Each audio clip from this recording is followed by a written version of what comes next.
보겠습니다. 안녕하십니까, 네, 대표님. 안녕하세요. 자, 요즘 좀 또 인터뷰를 좀 하시는 것 같습니다. 예, 서울에 있을 때 최대한 하고 있습니다. 인터뷰하는 거는 본인 의사가 가장 큰 거죠? 예, 맞습니다. 네. 메시지를 전할 게 있으면 인터뷰를 통해서 한다 이런 얘기가 있는데 맞습니까? 오늘 뭐가 뭐 특별한 게 있어서 오진 않았습니다. 예, 사실 이 약속이 한참 전에 한 거죠. 예. 한참 전에 한 건데 지난번에도 이렇게 인터뷰 약속하고 그날 기각 결정이 있었어요. 아, 예. 이재명 대표 영장. 맞습니다. 그래서 많은 분들이 관심을 가졌었는데 자, 오늘도 뭐 사실 이슈는 계속 있는 것 같습니다. 자, 먼저 신당 창당 얘기. 예. 12월 27일이면 이제 한 달 남은 거잖아요. 예, 그렇습니다.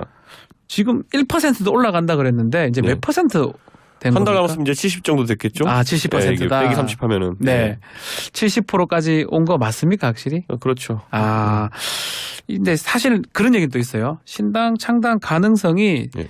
높아진 거는 맞는데 관심도는 조금 떨어진 거 아니냐 이런 또 얘기들이 있거든요. 뭐 그럴 수도 있죠. 원래 예. 신당이라는 것이 네. 처음에 할 의사가 있다고 얘기했을 때 한번 또 반짝 뜨고 그다음에 또 소관계를 겪다가 실제로 하면 또 할 이제 때. 뜨고 예. 그다음에 실제로 이제 사람들이 들어오면 또 뜨고 선거 가까워지면 관심도 높아지고 뭐 네. 이런 사이클이 있거든요.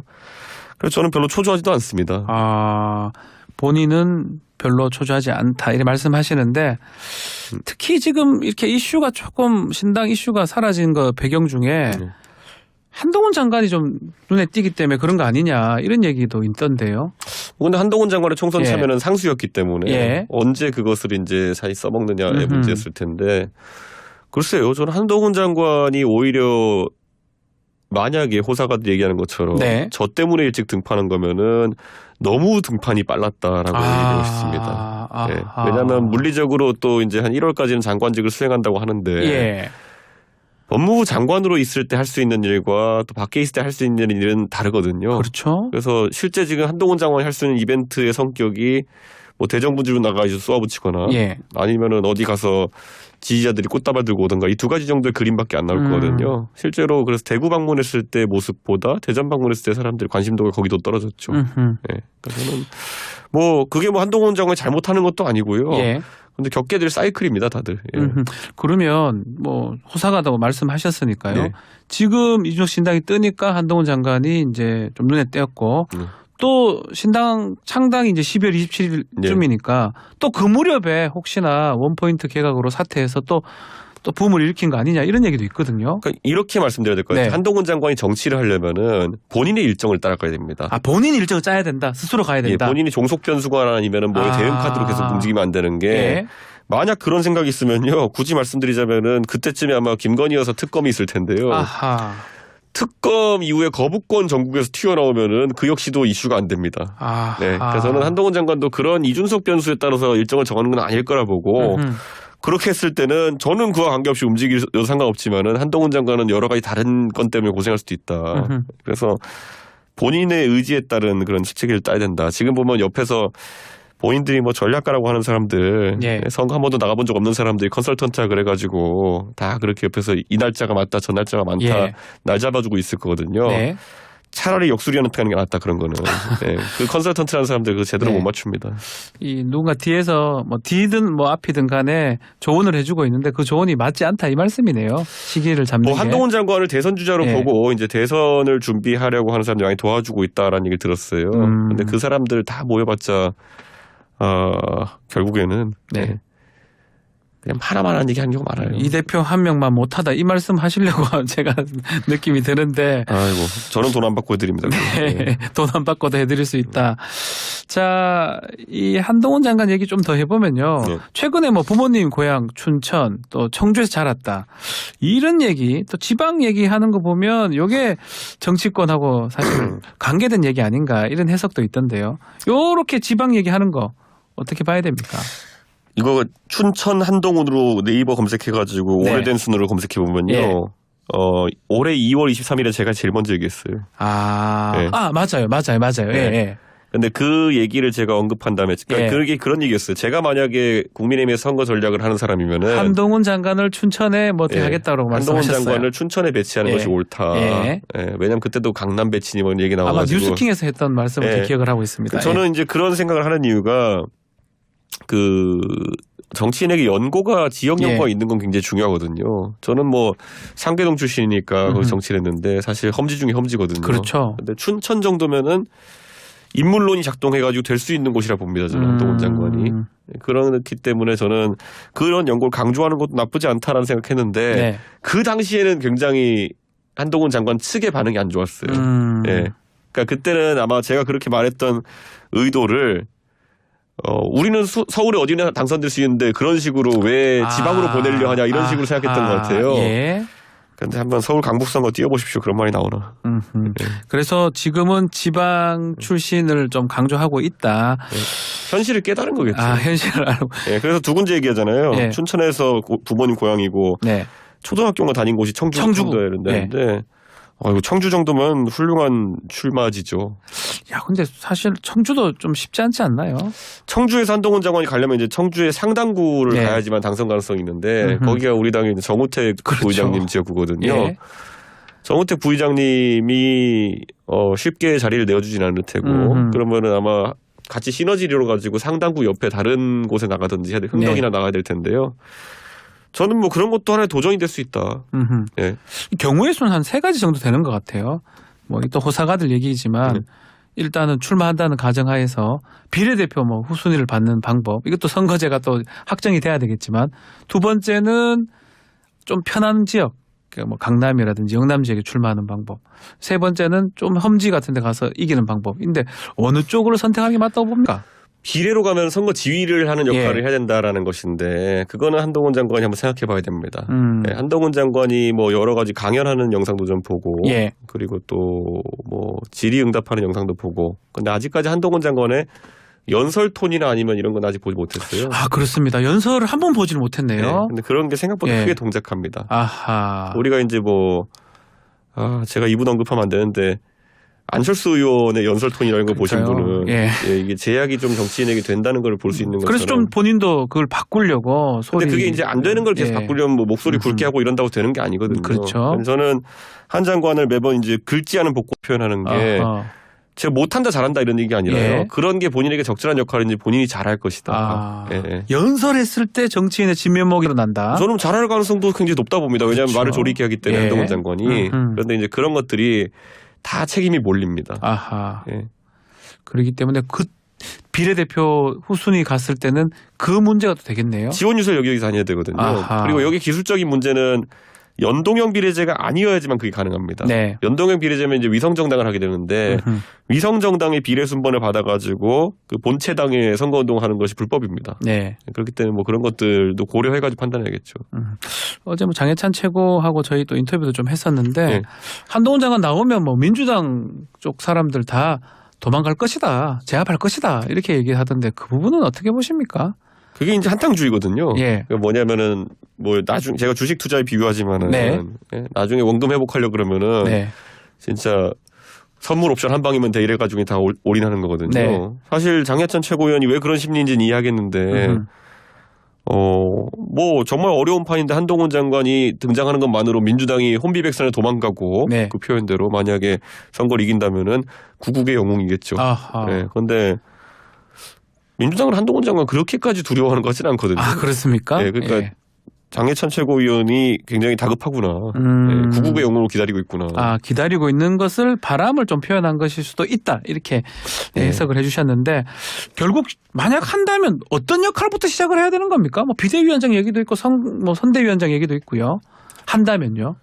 와, 근데 제가 말했잖아요. 네. 정치는 그거 보기 전에는 역량을 모릅니다. 아, 역량을 보려면 한번 시작해봐야 된다는 거네요. 아니 삼선 의원의 원내대표까지 다 한 사람도 지금 아. 대표하다가 저렇게 망가지는 경우도 있고요. 예. 그리고 뭐 영선 중진 소리 듣다가도 대표해가지고 선거 이기는 경우도 있고요. 본인 말씀이네요. 아, 그렇죠. 근데 예. 이제 이거는 아무도 모르는 겁니다. 그렇기 때문에 한동훈 장관도 이게 결국엔 제가 도박에 비유해서 죄송하지만 네. 얼마를 베팅하고 얼마를 얻어가느냐의 싸움이라는 걸 정치에서 이제 알아야 될 거거든요. 예. 하이리스크 하이리턴이고요. 로우리스크 로우리턴입니다.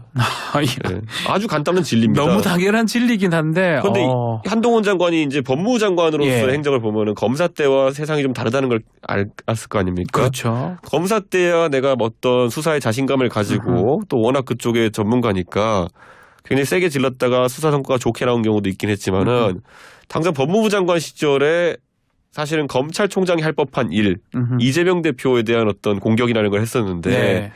그때 하이리스크 로리턴이었잖아요. 네. 그렇죠. 네. 그러니까 하이리스크였는데 생각보다 하이리턴이 나오지 않았다. 그래서 어쩌면 오히려 투자한 만큼 뭐 예를 들면 예입니다. 예. 뭐 이재명 대표를 어떻게 감옥에 하든지 이게 했었어야 돼 이 말씀이잖아요. 그랬으면 그렇죠? 지금쯤 벌써 보수 측에서 구국에 용됐을 수도 있겠죠. 참 이재명 대표 지지자들에겐 죄송한 얘기지만 예. 뭐 그렇게 될 수도 있겠죠. 그런데 그 한동훈 장관도 그 리스크 리턴의 관계를 봐야 되는 거고 제가 봤을 땐 지금 이번 총선에서 총선의 간판으로 등판하거나 아니면 지휘하는 역할로 등장하는 거는 예. 하이리스크 로우리턴의 가능성이 굉장히 높은 일입니다. 많이 투자를 했는데 결국 돌아오는 것은 적을 것이다. 또는 거의 뭐 없을 것이다. 예, 그게 이제 예전에 것이다.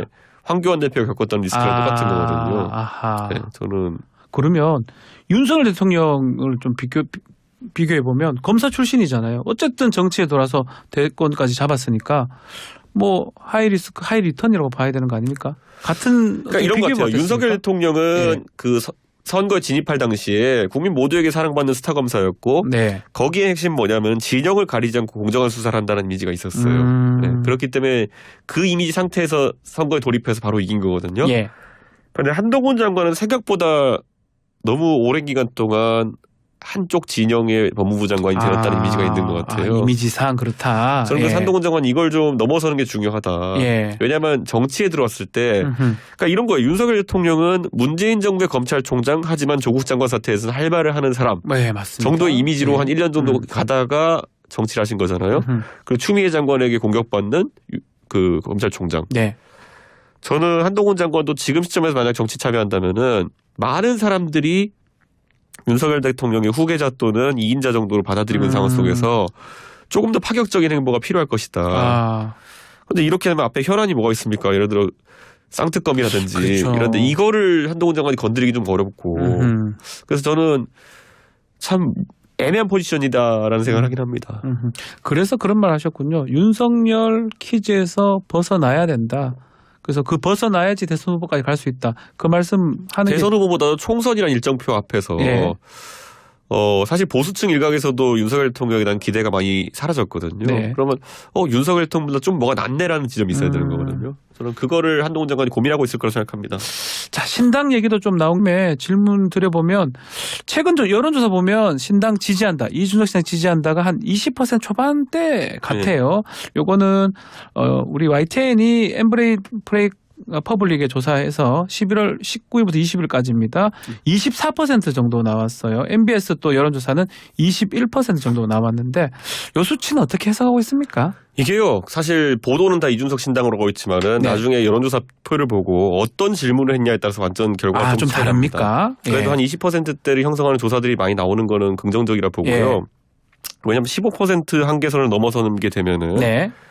실제로 출마자들이 부담이 없게 됩니다. 15%면 돈을 회수할 수가 있습니다. 선거 비용에 대한 부담이 예. 없기 때문에 많은 출마자들이 나오게 되는 거고 그래서 아마 이 선 이상을 유지하기 위한 노력과 끌어내리기 위한 노력이 계속 이제 될 것이다. 저는 이렇게 생각하고요. 예. 이게 문구가 조금씩 다른 게 그 YTN이 의뢰한 엠브레인 퍼블릭은 유승민, 김종인 또 포함입니다. 유승민 포함이고요. 이준석, 유승민, 김종인 신당인데요. 예, 이렇게 맞습니다. 되면은 각자 지지층의 합집합이 나오면 좋겠지만은 예. 각자 그 불호층의 합집합이 이제 불호로 잡힌 경우가 있어요. 네, 그래서 그렇죠. 그런 것 때문에 예. 조사 방식에 따라 다르고요. 예. 저는 뭐 이준석, 박지훈 신당 같은 거 조사해봐도 재밌을 것 같습니다. 박지훈 씨 저요? 네, 결국 완전히 조사 결과 이럴 때마다 다르게 나올 겁니다. 다를 것이다. 네, 그렇기 때문에 예. 저는 사실 이런 수치에 크게 의미를 두진 않습니다. 아하, 항상 예. 감사한 건 있지만은 저는 담담하게 이제 12월 27일을 넘어서 실제 활동이 개시될 때 그때 어떤 변화가 있을지 주목해야 된다 봅니다. MBS는 11월 20일부터 22일까지 조사한 내용이고요. 자세한 내용은 중앙선거여론조사심의회 홈페이지를 참조하시면 됩니다. 15% 넘었으니까 그래도 의미가 있다 이 말씀인데 나람 위원장 같은 경우는 한 20명 정도 교섭단체 만들려면 20명 필요하니까요.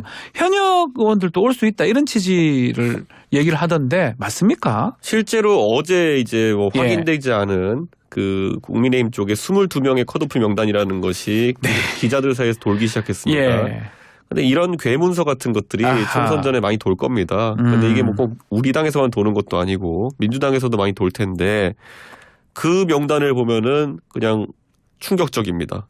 네. 그 명단이 충격적이다. 네, 22명의 명단 보면 네. 충격적이기 때문에 지금 원내 어제 의총이 있었던 걸 알고 있는데 네. 원내 의원들 사이에서 동요가 상당하다. 제가 이제 말씀드렸던 게 뭐냐면은 원내 의원들 저희 당은 제가 너무 잘합니다. 제일 잘 알겠죠. 그렇기 때문에 뭐 총선 공천이 불가능해졌다 그래가지고 제가 그분들에게 어떤 제안을 하거나 포섭하거나 이러지 않을 거고요.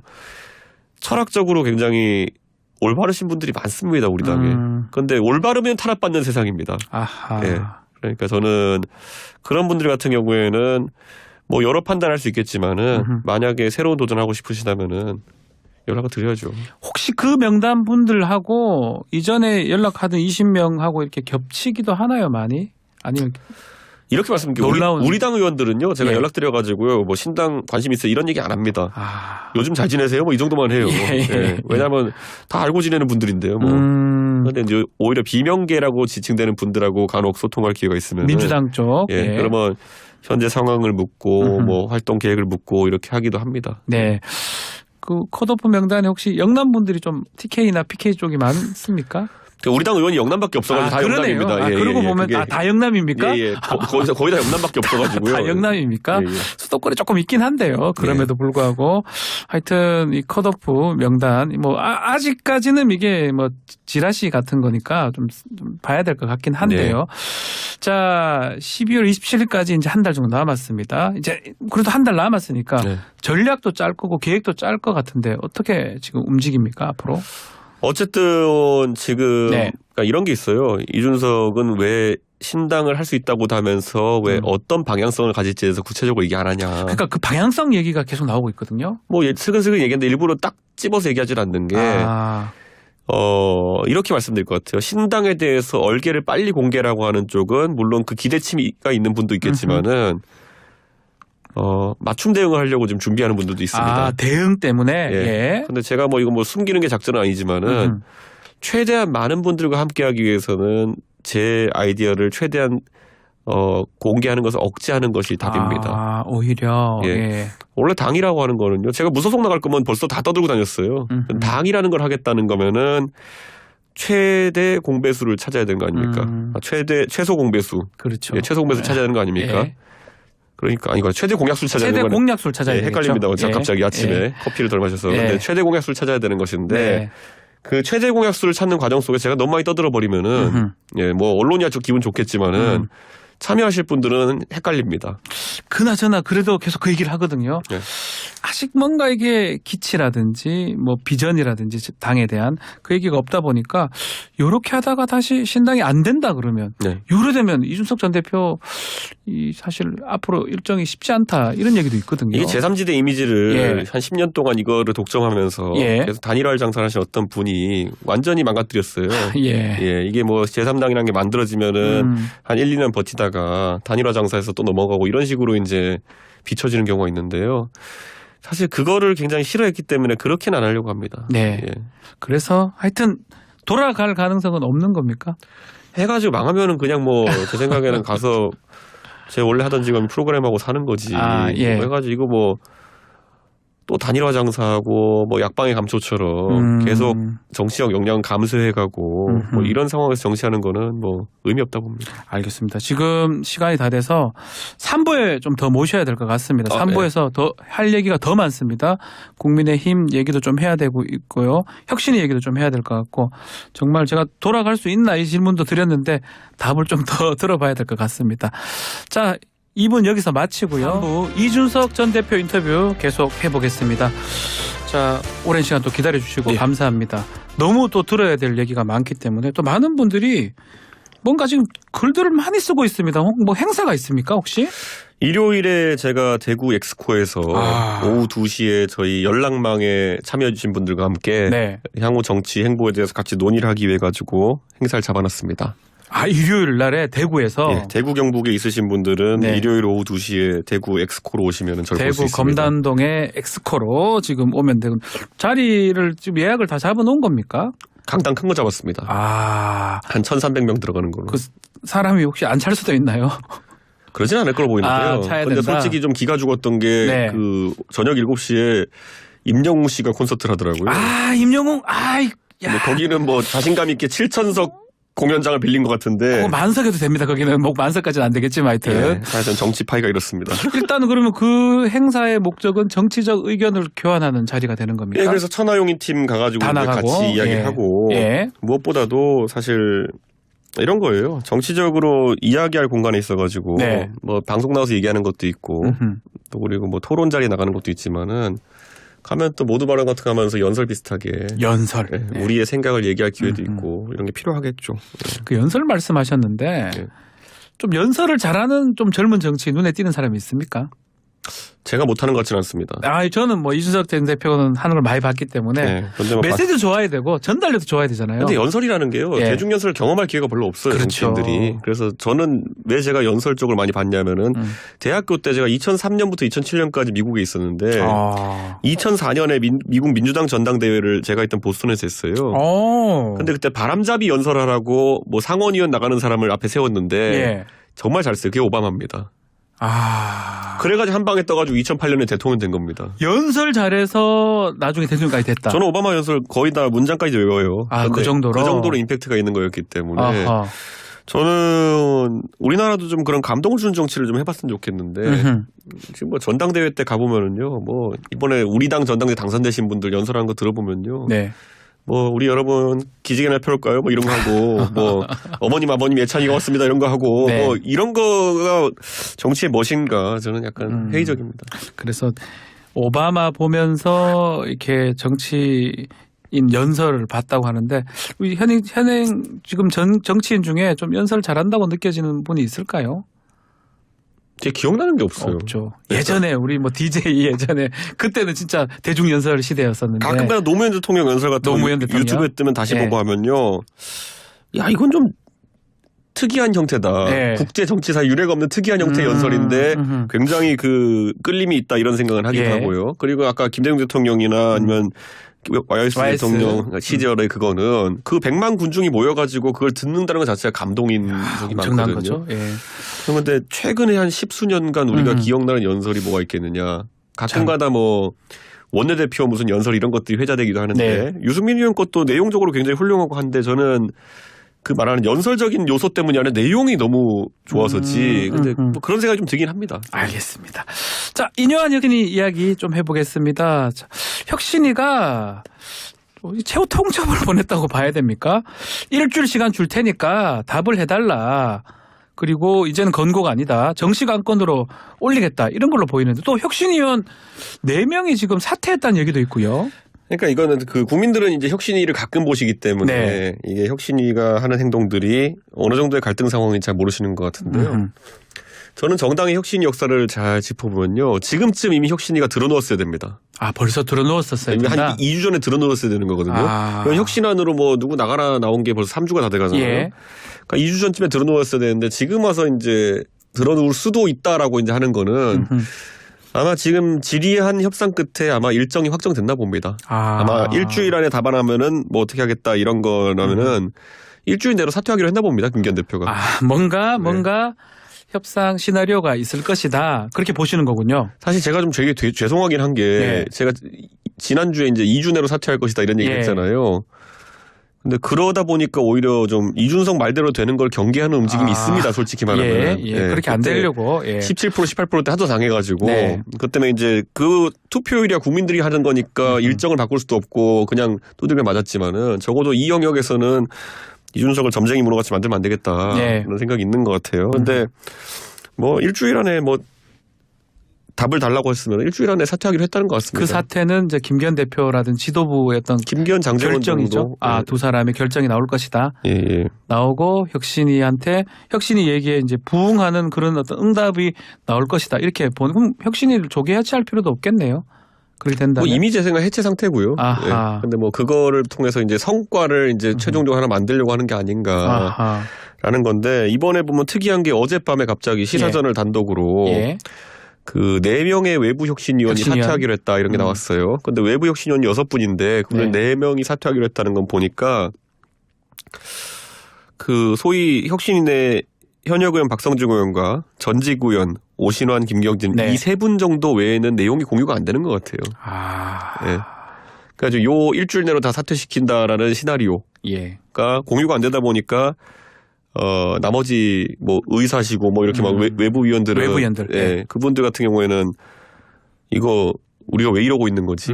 예, 그래가지고 실제로 저는 제가 봤을 때 이 네 분의 사태로 긴장감은 조금 더 높아지겠지만은 일주일 얘기했으니까 일주일 내로 정리하겠다는 의지로 보입니다. 자, 그렇다면 이쯤에서 인요한 혁신은 어떠한 목적으로 움직인다고 보십니까? 저는 목적이 계속 뭔지 용산하고 관계 있을 것이다 이런 얘기도 있었고요. 저는 이제 인요한 위원장 입장에서는 어떻게든 작은 성과라도 만들어내는 상황이 된 겁니다. 네. 그렇기 때문에 누군가 지켜보던 거예요. 어떻게 하는지 보자 이러다가 도저히 3주 지나도 뭐 하는 것도 없고 사람만 만나고 다니고 네. 유코리안 젠틀맨 이런 걸 하고 다니니까 제 생각에는 거의 이제 누군가 기획해가지고 일주일 내로 이제 뭔가 그래도 작은 성과를 낼 수 있는 시나리오를 만든 거고 이걸 바탕으로 또 뭘 하려고 하실 것 같습니다. 뭘 하실 것이다. 저는 인요한 위원장이 정치를 버리고 다시 이제 연세대학교 의과대학 외국인 진료센터 장으로 가실 일은 없을 거라 봅니다. 그러면 인요한 위원장은 앞으로 어떻게 되는 겁니까? 선대위원장 뭐 이런 거 맡을 수도 있는 겁니까?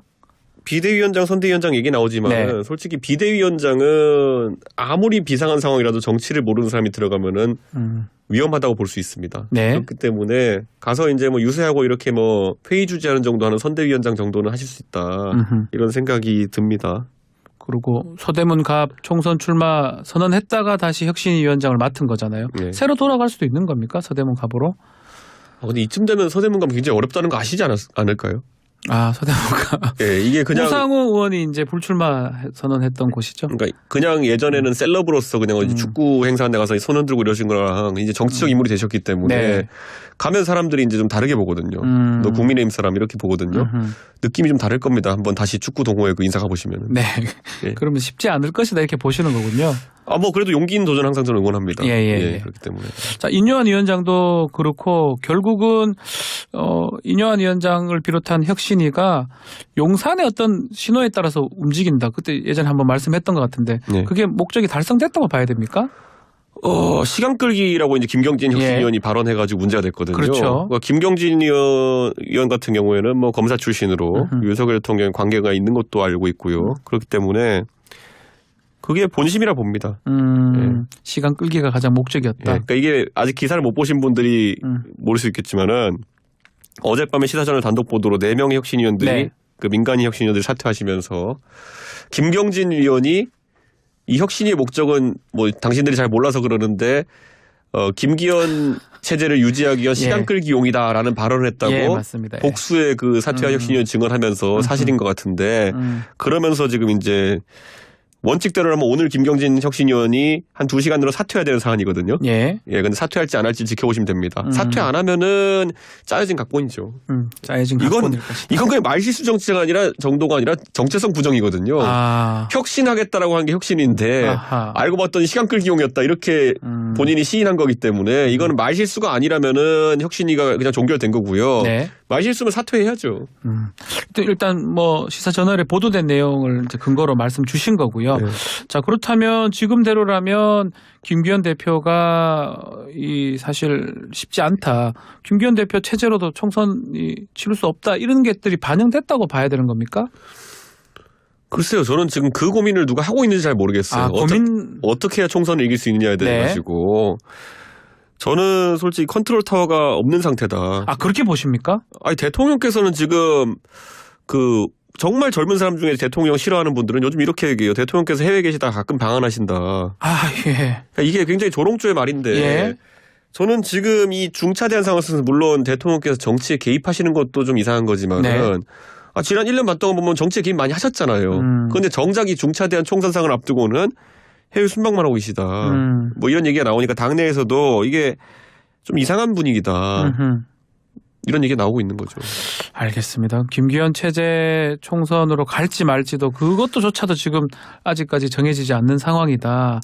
김기현 대표가 물러난다면 그 후임이라든지 이런 것도 생각을 좀 해봐야 될 시점 아닌가요? 그런데 저는 이게 참 묘한 게 제가 김기현 대표에 대해서 항상 제가 언론에서 얘기할 때 사람들이 듣기에는 왔다 갔다 하는 것처럼 들릴 수도 있는 네. 게 저는 김기현 대표 개인에 대한 신뢰는 굉장해요. 제가 네. 같이 김기현 대표랑 제가 대표고 원내대표 시절에 선거를 승리로 좋게 말씀을 하십니다. 저는 그렇게 들었습니다. 선거를 승리하니까요. 예. 그러니까 저는 그분의 역량과 그리고 또 품성 이런 걸 다 인정합니다. 네. 근데 제가 항상 인용하는 영화 반지의 제왕에 보면은요. 그 로한의 왕, 그 기마부대 입굴단이 로한의 왕이 뭐 약간 그 사우론이나 이런 데 씌여 있으면은 네. 그 안색도 좀 안 좋고 이렇게 네. 하는데 가서 간달프가 이렇게 지팡이로 치면서 해주면 그때부터 실력을 발휘하죠. 너 이 악귀야 나와라 이렇게 하면 네. 딱 나오는 순간부터 다시 용맹한 로한의 왕으로 가서 예. 그 인간계를 살리기 위한 노력을 하거든요. 네. 그러니까 저는 좀 김기현 대표도 약간 그런 거, 예, 그런 게 있으면은 엄청 훌륭한 지휘관이 될 수 있을 거다. 네, 그런 생각합니다.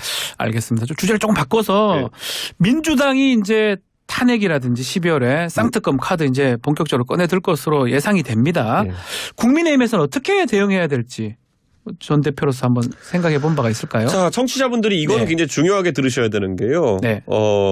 예전에 한 2달, 3달 전쯤에 예. 이재명 대표 방탄 프레임이라는 걸 기억하실 겁니다. 아, 그렇죠. 그때는 체포동의안에 찬성하느냐 반대하느냐 갖고 국민의힘과 이제 보수 쪽에서 민주당 의원들을 굉장히 괴롭힌 거죠. 네. 예. 니네 이거 만약에 체포동의안 통과 안 시키면은 니네 다 이재명 방탄 거는 거야. 네. 이재명 방탄 프레임이잖아요. 근데 이번에는 좀 특이하게 됐습니다. 반대로 되는 겁니까? 예. 이게 김건희 여사에 대한 어떤 특검법이 표결이 12월 중으로 될 텐데. 그렇죠. 그러면 이게 만약 통과됐을 때 대통령께서 거부권 행사하면은 다시 이제 제2 요구가 되는 겁니다. 거부권이라는 게. 예. 그러면 3분의 2의 의결로 다시 통과시킬 수 있습니다. 네. 그러니까 한 200석 정도를 모아야 되는 거죠. 네. 그러면은 딱 그게 대통령이 거부권 행사하는 순간 민주당이 이렇게 얘기할 겁니다. 만약에 국민의힘 의원들이 재의 요구권에 대해 가지고 이걸 다시 보내는 방향으로 네. 그러니까 재의결을 하지 않으면은 당신들도 그럼 김건희 여사 수사에 반대하는 거냐. 그럼 니네도 방탄이다. 야, 역으로 공격을 할 것이다 그렇게. 근데 이거는 약간 외통수죠. 아. 그러니까 이제 김웅 의원이 방송 나와가지고 아니 김건희 여사 검찰 수사에서도 아무 일 없지 않았느냐. 그러니까 특검 받아야 된다. 아하, 그 말이군요. 네, 라고 이야기하고 그랬더니 또 윤상현 의원은 예. 김 의원이 너무 나이브하게 생각하는 것 같다. 이거는 수사가 들어가기 시작하면은 사실 12월 달에 특검이 통과되면요. 네. 한 2달 정도 이제 있다가 특검이 시작되는데 그럼 2월 말쯤에 이제 특검이 돌아다녀요. 그러면 그게 수사 성과가 바로 나오는 게 아니거든요. 그렇죠. 그러면 2월 말부터 한 선거가 4월 초인데 한 달 동안은 다 압수수색 소환만 하고 있는 겁니다. 네. 거기에 활용점정으로 만약에 네. 예전에 우리가 댓글 수사하다가 좌천된 검사 윤석열을 특검 팀장으로 앉혔을 때 네.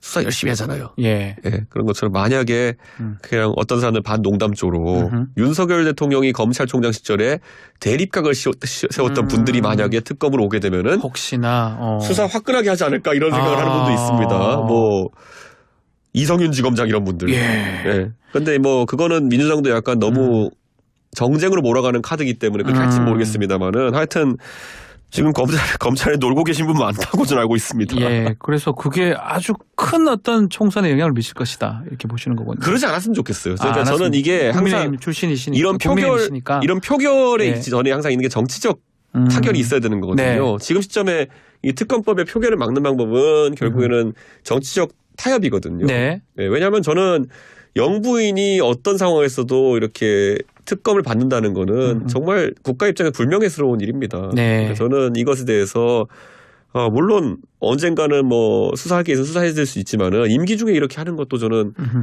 그 불명예스럽기 때문에 어느 정도 타협점이 만들어질 수 있을 거다 이런 생각하거든요. 네. 특히 민주당도 뭐 타협점이라는 게 선거를 앞두고 이렇게 하는 건 오해를 서로 받을 수 있기 때문에 특검에 동의하되 예를 들어 선거 이후로 늦춘다든지 네. 이 정도의 타협점은 여당과 정부의 자세에 따라 가지고 어느 정도 만들어질 수 있다 보거든요. 타협점을 찾아야 돼. 그게 정치다. 이렇게 보시는 거군요. 전 그렇게 봅니다. 저는 이렇게 생각해요. 대선이라는 큰 선거를 네. 우리가 어쨌든 대장동이라는 건을 놓고 누가 나쁘냐 누가 착하냐 이걸 갖고 이제 싸우다가 끝났잖아요. 네.